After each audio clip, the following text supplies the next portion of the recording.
참된 공동체라는 제목으로 오늘 말씀을 나누고자 합니다. 계속해서 우리가 로마스 12 크리스천, R12 크리스천이라는 제목으로 우리 칩 잉그럼 목사님의 책을 바탕으로 해서 함께 나누고 있습니다. 이제 이 짧은 본문이지만 이 세 가지 본문이 말하고 있는 것, 이 참된 공동체가 어떤 것인가라는 것을 오늘 함께 나누고자 합니다. 왜 우리가 공동체로 모이는 게 중요한가? 또 공동체가 속하지 않은 다른 이들에게 주는 메시지는 무엇인가? 라는 것을 한번 생각해 보기를 원해요.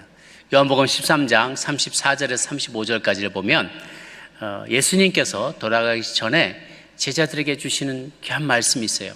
뭐냐? 새 계명을 너희에게 주노니 서로 사랑하라. 내가 너희를 사랑한 것 같이 너희도 서로 사랑하라. 너희가 서로 사랑하면 이로써 모든 사람이 너희가 내 제자인 줄 알리라. 알기 때문이다 라고 말씀을 주셨어요. 이게 예수님의 유언의 말씀과도 같았습니다. 십자가에 돌아가시기 전에 마지막으로 주신 말씀인데, 우리는 그때 가장 중요한 이야기를 나눈다고 했어요. 사람이 자기 삶이 생을 마감할 때쯤 되면 자신이 생각하기에 가장 소중한 이야기를 이렇게 나누기 마련이죠.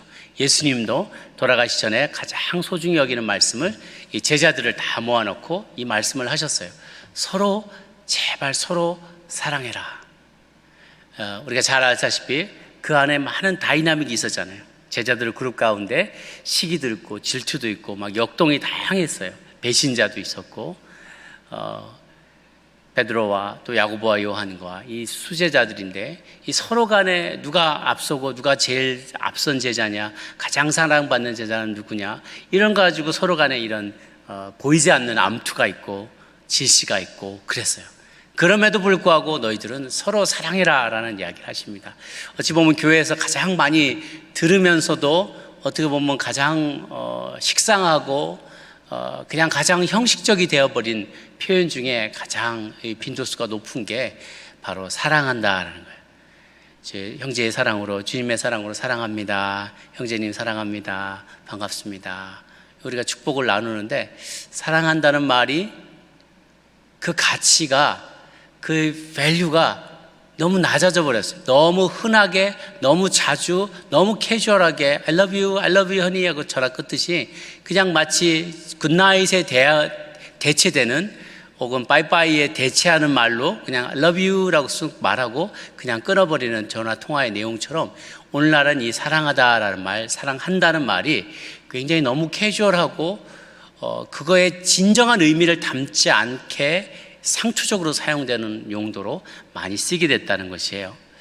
서로 사랑하는 게 왜 중요한가 하면, 서로 사랑하는 것이 서로에게도 보일 뿐만 아니라 믿지 않는 모든 이에게도 그것이 나타나는 게 중요한 이유는, 하나님이 우리 죄를 용서하시기 위해서 당신의 아들을 이 땅 가운데 보내셨다는 사실을 그 어떤 것보다도 가장 강력하게 증거해 주는 것이기 때문입니다. 어떤 논리보다도, 어떤 변론도 이보다 더 강력하게 하나님이 우리를 사랑하신다는 사실을 증거해 주는 게 없어요. 하나님이 우리를 얼마나 사랑하셨는지, 그 뜨거운 큰 사랑, irresistible, 거부할 수 없는 그 큰 사랑을 받은 제자들이 그 사랑을 받았다는 것을 우리가 어떻게 알 수 있냐? 다른 사람이 보면 어떻게 아느냐? 얼마나 사랑을 많이 받았으면 저렇게 그 사랑을 저렇게 나눌까? 받은 사랑이 얼마나 크기에 저렇게 자연스럽게 사랑이 나오는 걸까? 사람들이 보면 안다는 거죠.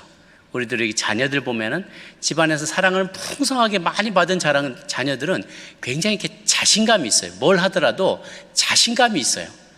그래서 집에서 사랑을 많이 받은 아이들은요, 왕따를 당하지 않아요. 왕따를 당하는 아이들의 특징은 자기 자존감이 굉장히 낮고요, 몇 대 두들겨 맞으면 자기는 그냥 맞고 살 수밖에 없는 사람인 것처럼 그냥 그 앞에서 이렇게 꿇어 지낸다는 거예요.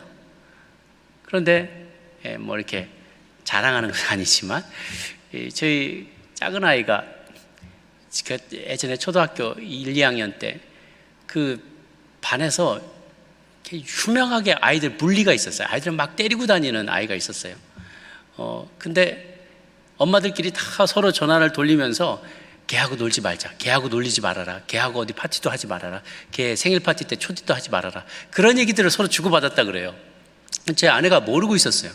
걔 생일 파티도 우리 애들 보내고, 걔 놀러 가자는데 걔네 엄마가 부르면 다 같이 보내고 막 그랬단 말이죠.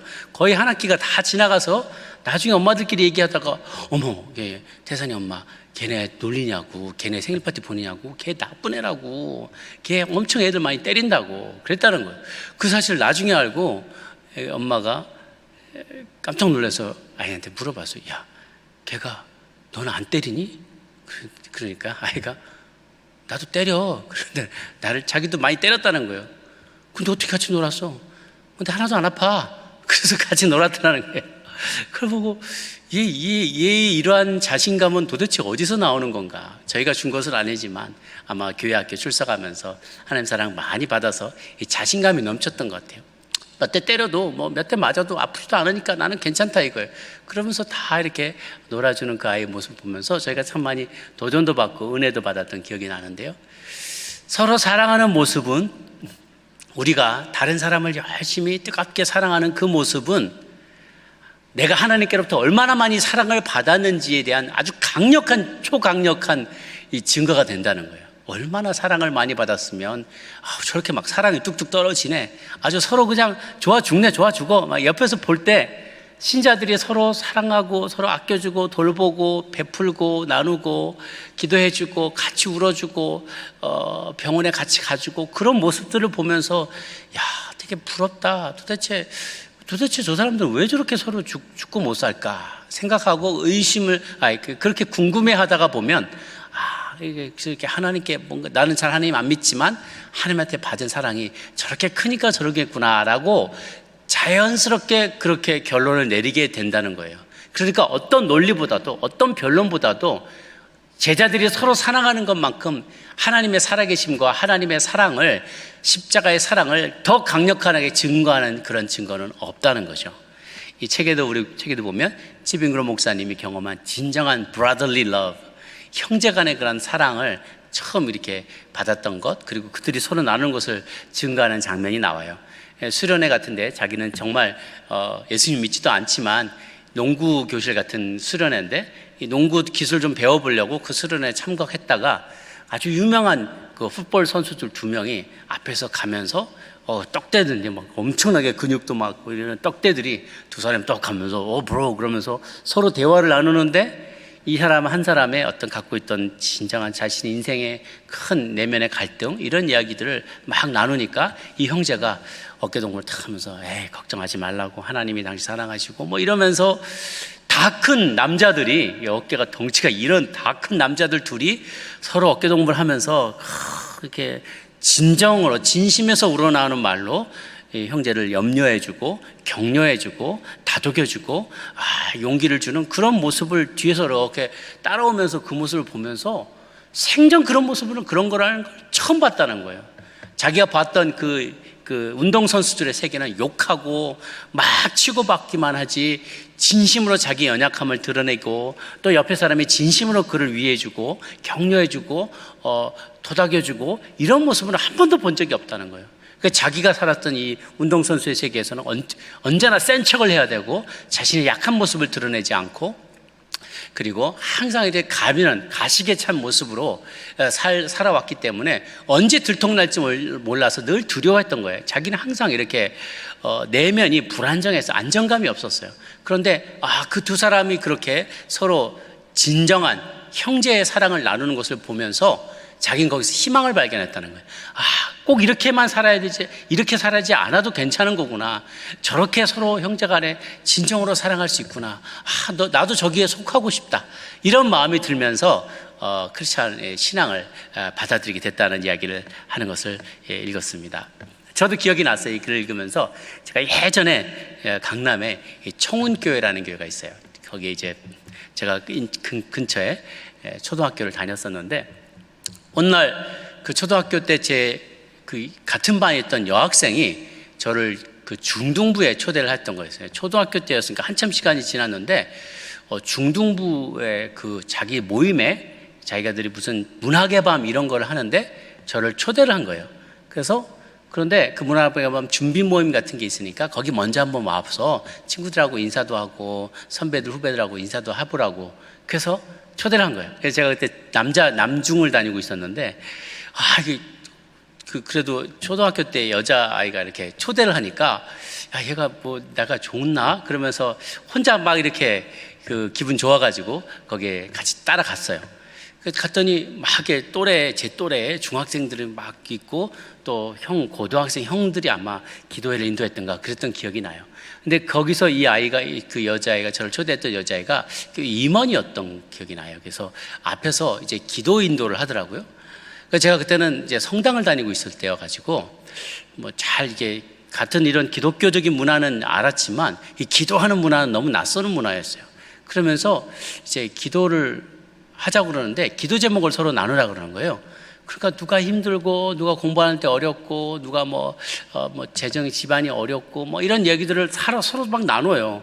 어떻게 보면 되게 창피할 것 같은 기도 제목들을 자기들 막 나누는 거예요.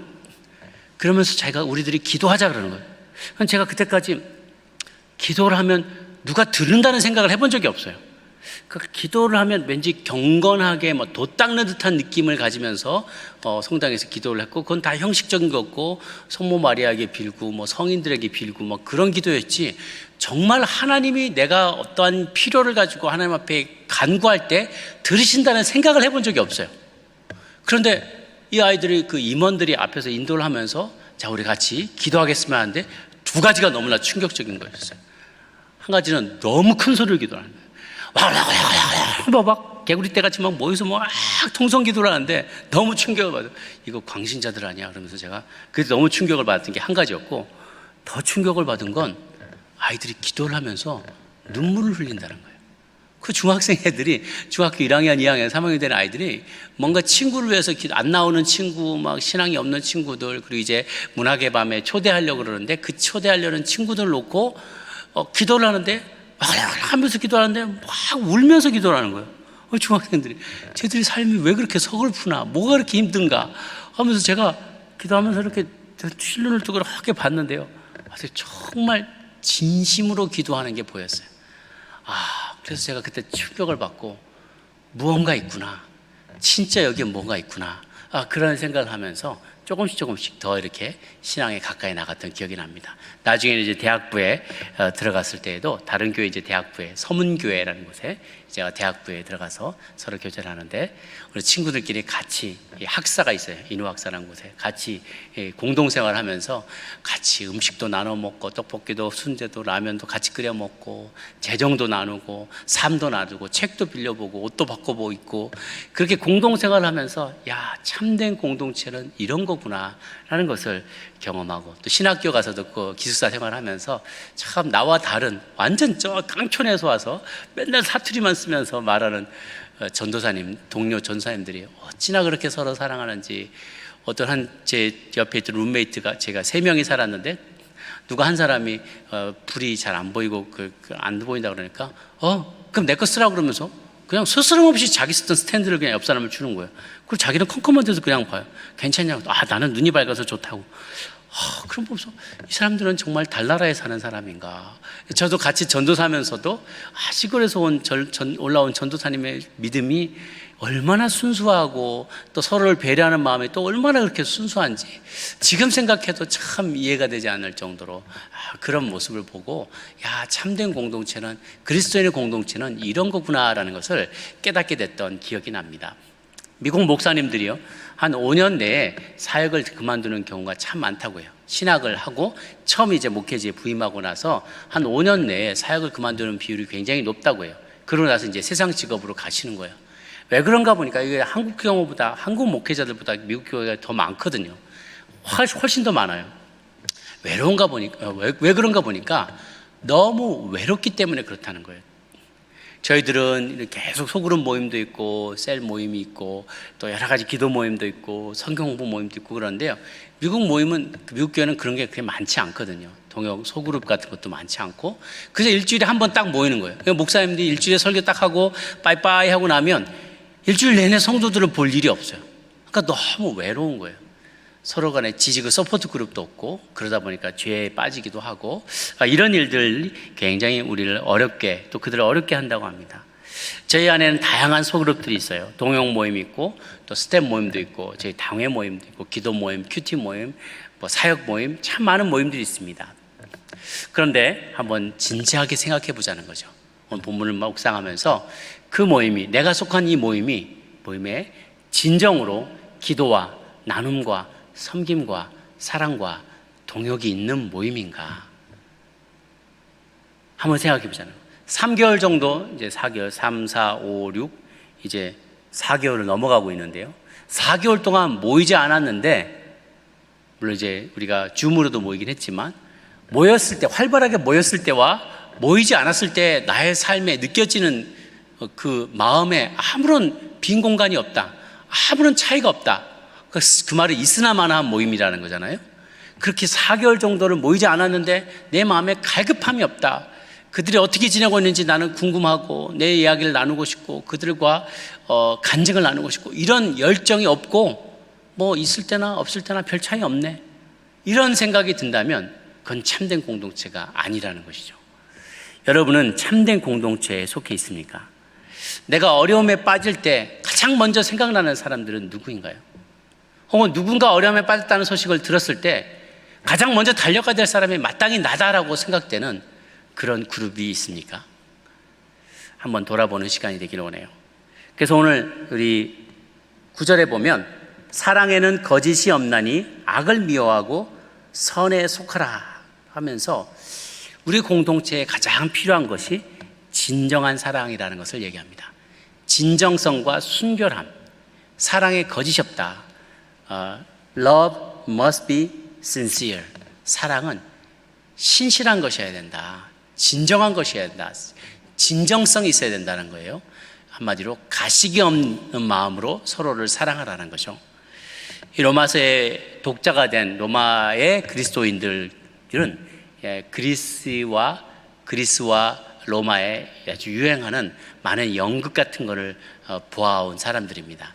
연극에 보면 배우들이 가면을 쓰고 등장을 해요. 그래서 1인 2역 3역을 감당한다고 합니다. 그걸 페르소나라고 하는데, 페르소나, 어떤 자신의 성격 이런 걸 드러내는 가면이죠. 그러니까 한 사람이 1인 2, 3역을 하다 보니까 가면을 계속 바꿔 쓰고 나와서 목소리만 바꿔내면서 마치 다른 사람인 것처럼 배역을 바꿔가면서 그 연기를 해요. 그런데 우리 본문에서는 거짓이 없나니 악을 미워하고 선에 속하라, 여기 쓴 표현이 가면을 벗으라라는 거하고 동일한 의미를 가지고 있다는 거예요. 가면을 벗으라. 아닌데 긴 척하지 말라는 거예요. 초대교회에 보면 아나니와 삽비라의 범죄 얘기가 나오죠. 바나바가 자기의 그 큰 소유를, 구브로에 있었던 큰 땅들을, 여러 재산을 다 처분해서 당시에 그 가난한 사람들이 약 한 7, 80% 되는 그 노예 계층과 어려운 계층에 살았던 사람들이 있는데 그들의 모든 필요를 채워주기 위해서 바나바가 자기의 소유를 많이 팔아서 나눠줬다는 거죠. 다 그걸 교회의 리더십들 앞에 딱 내어놓고 무소유를 선언했어요. 근데 그것이 많은 초대교회 공동체의 교인들에게 감동을 주고 도전을 줬어요. 그래서 칭찬받는 바나바가 되었는데 아나니와 삽비라가 멀리서 그 소식을 듣고 자기도 그러한 명예를 얻고 싶은 거예요. 그래서 자기의 물건을, 소유를 팔아서 감추고 일부만을 전부인 것처럼 내놨다는 거죠. 그랬을 때 그것을 보았던 베드로가 이것이 진정으로 당신이 판 것이 다 맞냐, 당신이 팔았던 전부가 맞냐라고 질문했을 때 맞다라고 아나니아가 먼저 대답을 했어요. 그 값에 얼마를 감춤해 그 아내도 알더라. 얼마만 가져다가 사도들의 발 앞에 두었더니 베드로가 어찌해서 사단이 내 마음에 가득해 내가 성령을 속이고 땅과 얼마를 감췄느냐. 땅이 그대로 있을 때에도 내 땅이 아니며 판 후에도 내 마음대로 할 수 없었느냐. 그러니까 전부를 바치라는 말이 아니에요.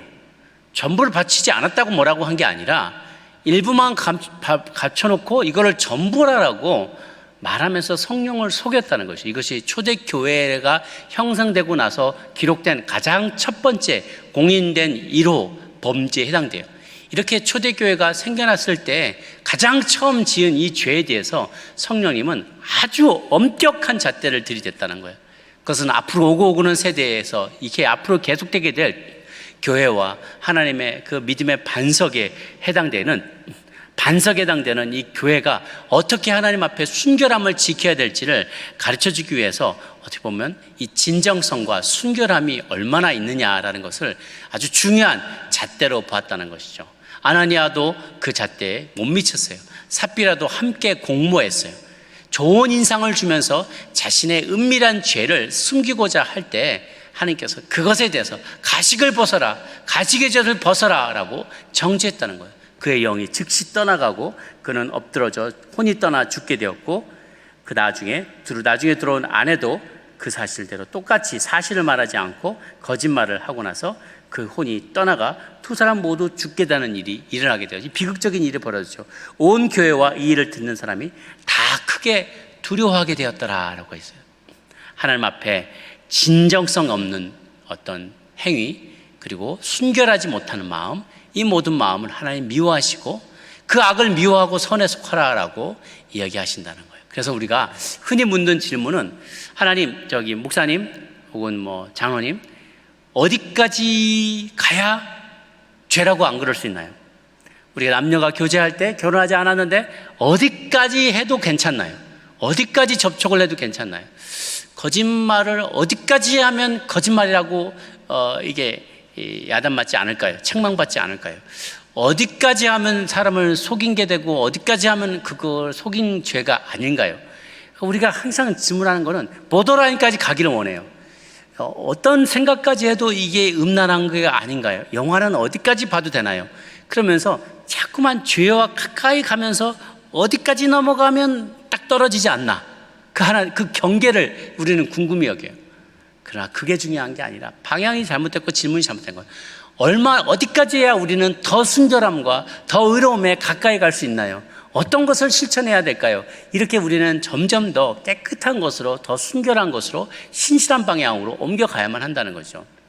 왜냐하면 하나님의 사랑은 깨끗한 통로를 통해서 전달되기 때문입니다. 최근에 서울에서도, 한국에서도 수도 파이프에서 벌레가 발견이 돼가지고 막 급식도 다 취소되고 난리가 났다는데요. 우리가 매일 먹는 수도관에 벌레가 막 나온다고 생각해 보세요. 얼마나 끔찍한 일입니까? 하나님의 사랑은 깨끗한 통로를 통해서만 전달이 된다는 것이죠. 그러니까 은밀한 죄를 감추기 위해 애쓰지 말고 그것을 하나님 앞에 고백하라는 거예요. 깨끗하게 나오라는 것이죠. 최근에 한국에서 어느 정치인이 비참하게 생을 마감한 것이 큰 뉴스가 되었어요. 혼자 은밀한 죄를 감추기에 얼마나 괴로웠을까, 얼마나 들통날까 봐 마음 졸였을까, 또 피해당한 여자분은 또 얼마나 괴로웠을까, 그런 생각을 합니다. 그분만 나무랄 게 아니에요. 우리 모두에 은밀한 죄들이 있어요. 숨기고 고백하지 않은 죄들이 있어요. 그런데 개인적인 죄란 없다는 거예요. 나의 죄는 어떻게든지 나의 가까이 있는 사람들에게, 가족들에게 영향을 미치게 되고 공동체에 영향을 미치게 되고 참된 공동체를 깨뜨리는 데까지 나아가게 된다는 것입니다. 제가 아는 어떤 찬양팀에서 봉사했던 자매가 그 시험 든 이야기를 했어요. 제가 열심히 이제 악기를 가지고 찬양팀을 섬기는데, 예전에 섬기던 교회 제가 열심히 섬기는데 그 찬양 인도하던 앞에 찬양 인도자가 있어요. 목사님이셨다 그래요. 근데 막 인도를 하시는데 원래 짰던 콘티대로 가지 않고 다르게 하셨어요. 그래가지고 이제 서로가 어긋나게 된 거예요. 막 박자도 안 맞고 이러면서 막 이 예배가 조금 찬양 부분이 엉망이 좀 엉키게 되었어요. 그 이제 예배는 다 은혜 가운데 잘 끝났는데, 끝나고 나서 쉬는 시간에 목사님이 찬양팀에 오셔가지고는 막 짐승 이야기하면서, 개, 소 이야기하면서 막 욕을 퍼붓다는 거예요. 그 찬양팀들에게. 왜 했던 대로, 준비했던 대로 안 해요? 사실 본인이 실수한 건데 왜 그걸 못 따라오냐 그러면서 막 정말 개, 소 이야기를 하면서 막 욕을 했다는 거예요. 찬양팀들이 너무 충격을 받았대요. 목사님 평소에 그렇게 경건하고 은혜로운 이야기하고 서로 형제자매라고 서로 축복에 찬양하겠습니다 막 이렇게 하시던 분인데, 바로 옆 사람에게 끝나고 나서 바로 그렇게 얘기를 하니까 얼마나 충격을 받았는지요. 막 이 자매가 나중에는 그 사역을 그만두기까지 했다는 이야기를 들었습니다. 다른 분 얘기할 게 아니라 우리 모두에게 해당되는 것이죠. 내게는 그런 은밀한 죄가 없는가? 나의 은밀한 죄는 은밀한 죄로 머물지 않는다는 것이죠. 개인적인 죄란 없어요. 그 죄는 결국은 공동체에 영향을 미치게 되고 주변의 모든 사람들에게 마음을 어렵게 만들게 되고 참된 공동체를 해치는 결과를 가져오게 되는 것이죠. 또 두 번째 절에 10절에 보면 형제를 사랑하여 서로 우애하고 존경하기를 서로 먼저 하라. 형제를 사랑하고 우애하고 존경하기를 먼저 하라고요. 여기서 헌신과 겸손이 중요하게 여겨집니다. 공동체, 참된 공동체는 헌신이 필요하고 겸손의 태도가 필요하다는 거예요. 헌신은 이런 거예요. 형제의 사랑, 자매의 사랑을 그저 잘 먹고 잘 입으라, 몸조심해라 하고만 말하는 게 그치는 게 아니라는 거예요. 그들의 실질적인 필요를 채워줘야만 한다는 것이죠. 우리 책에 보면 집 목사님이 윗집에 살던, 자신도 굉장히 어렵게 살 때 윗집에 살던 어떤 친구, 형제의 그 교회 친구의 이야기를 하고 계세요. 그 집의 자매가 팻이라는 자매인데 아이들도 같은 또래 아이고 아내하고도 서로 친해서 그 집하고 잘 교제하는데 어느 날 딱 보니까 남편이 아내와 싸우고 그냥 집을 나가버린 거예요. 근데 거기에 두 아이가 있고 막내 이제 막 태어난 갓난아이가 있는데 새 아이를 듣고 졸지에 여자가 혼자가 되게 되어서 일도 할 수 없는데 집에서 쫓겨나야 될 상황이 난 거예요. 집세를 내야 되니까. 근데 집세가 그 집이 먼저 내고 한 열흘 뒤에 내야 되는데 친 목사님 부부가 기도하는 가운데 그들의 집세를 대신 내줘야겠다라는 생각이 들었대요. 그래서 그들의 집세를 대신 내주는데 유일한 문제는 뭐냐면 집세를 내고 나면 열흘 뒤에 본인들이 집세를 낼 돈이 없다는 거예요. 집세를 내려면 남은 돈이 10불밖에 안 남는다는 거예요. 그 앞에 집을 내고 나면. 그래서 너무 고민하고 걱정하지만 그래도 기도할 때 하나님께서 먼저 그들을 도와주라는 마음의 감동을 주셔서 집세를 내줬다는 거예요. 그러니까 이 갓난아기를 업고 애 둘을 앞에 둘이 키우고 있는 이 팻 안에 이 자매가 집세를 내줬다는 얘기를 듣고 막 눈물이 글썽글썽하면서 펑펑 울면서 너무 고마워하고 너무 감동해 하더라는 거예요. 그리고 이제 한 달을 더 살 수 있게 됐죠. 근데 이제 문제는 10일 뒤에 본인 집에 집세가 마감이 닥쳐오기 때문에 이제 걱정이 되는 거예요. 3일 남았는데도 뭐가 아무런 이게 하나님의 도우심이 안 보이는 거예요. 이거 괜히 했나? 당일날 아침이 돼서 이제 우리도 집을 쫓겨나야 될 상황이 됐는데 딱 우편함을 열었더니 만난 지 오래된 친구로부터 편지가 와 있는데 그 앞에서 뚝 떨어진 게 1,000불짜리 체크가 떨어지더라는 거예요. 그냥 너희 가정 어떻게 지내는지 궁금해서 기도를 하는데 하나님이 어쩌면 이 체크가 필요할지 모른다는 생각을 마음에 감동을 주셨다. 그래서 썼다. 자원대를 잘 쓰기 바란다. 그러면서 뚝 떨어지더라는 거예요. 그걸 보고 얼마나 하나님의 살아계심을 감사하고 또 간증이 되었는지 모른다라는 얘기를 쓰셨어요. 교회는 근사한 클럽이나 사교 모임이 아닙니다. 누군가 힘들 때 그 힘듦에 대해서 어려움을 직접 우리가 같이 공감하고 그 필요를 채워줄 수 있도록 애쓰는 것이 진정한 공동체라는 것이죠. 또 다른 예화도 얘기를 하세요. 자가용 아버님이 임종이 다가왔다는 소식을 들었는데 자기 아주 친하게 지내던 친구 게리라는 분이 항상 평소에 얘기했다는 거예요. 혹시 아버지 위태롭거나 그러면 자기한테 금방 연락해라. 그래서 연락했더니 35분 만에 자기 자가용 비행기를 대절해 주더라는 거예요. 내렸더니 렌트카와 호텔까지 다 예약을 해줬더라는 거예요. 그래서 정말 아버님 마지막 임종에 자신의 아버님과 깊은 대화도 나누고 마지막으로 용서하고 풀고 조금 말씀을 나누고 그러면서 아버님은 그 가운데 편안하게 소천하시게 되었고 자기는 모든 호텔이나 경비나 이동이나 이런 거 하나도 신경 안 쓰고 오로지 아버지와의 관계만을 회복하는 데 힘쓸 수 있었다. 형제 간의 사랑이란 헌신이란 이런 것이다 라고 본인이 깊이 깨달았다라는 것입니다. 그래서 우리가 서로를 이렇게 진정으로 헌신하며 사랑하고 또 서로를 존중해야 된다는 거예요. 서로 존경한다는 것은 열정적으로 다른 사람의 성공을 바라는 것이다. 내가 만약 무엇을 잘 돼서 성공하면 나보다 더 기뻐해 줄 사람이 있어야 된다는 거예요. 사실 그건 우리의 본능과 반대되는 거고 세상의 가치관과도 반대되죠. 우리는 사촌이 땅을 사도 배가 아프잖아요. 그런데 우리 가운데 정말 내가 형제이라면, 내가 진정한 공동체 일원이라면 그 사람이 잘 되는 걸 내가 내일이 잘 된 것처럼 나는 기뻐할 수 있겠냐는 거예요. 그가 중요한 기준이 된다는 것이죠. 마지막으로 11절을 보면 부지런하여 게으르지 말고 열심을 품고 주를 섬기라 라고 했습니다. 동기와 방법을 얘기하고 있어요. 우리가 공동체 안에서 살아갈 때, 섬길 때 어떤 동기를 가지고 어떤 방법으로 할 것인가. 부지런하여 게으르지 말고 열심을 품고 주를 섬기라. 방법은 부지런하고 게으르지 말고 열심 품고, 동기는 주를 섬기는 것. 나를 섬기는 게 아니라 주를 섬기기 위해서 부지런하여 게으르지 말고 열심을 품으라 라는 거예요. 그래서 진정한 공동체의 연료는 열심이라는 거죠. 그런데 사람을 기쁘게 하려는 열심이 아니라 하나님을 기쁘시게 하라는 것이 진정한 동기가 되어야 한다는 거예요. 기쁨으로 감당하는 것이지 의무감에서 감당하는 게 되지 않도록 주의해야 한다는 것이죠. 해야 할 일의 목록이 되지 않도록, 오늘 내가 섬기는 것이 해야 할 일들의 목록이 되어야 되도록 하지 말라라는 거예요.